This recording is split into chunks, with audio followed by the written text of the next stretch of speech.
আল্লাহ তাআলা বলে, বান্দা দীর্ঘদিন যদি তুমি আমাকে ভুলে যাও, আমার ইবাদত, আমার বন্দিগি, সেজদা, নামাজ, হালাল উপার্জন, একদিন আমি তোমাকেই তোমার থেকে ভুলিয়ে দেব। তুমি নিজের পরিচয় ভুলে যাবা, নিজের পরিণতি ভুলে যাইবা। তোমার আর কোনোদিন মনে পড়বে না তুমি মুসলমান।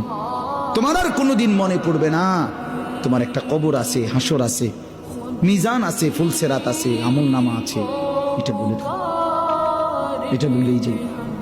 50 বছর ধরে প্রতিদিন মিথ্যা বলে, 50 বছর ব্যবসা করে, প্রত্যেক দিন ওজনে কম দেয়। এটা কেমন ডাকাত?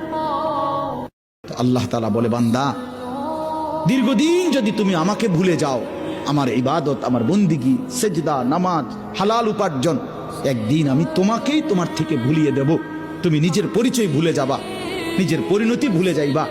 তোমার আর কোনোদিন মনে পড়বে না তুমি মুসলমান।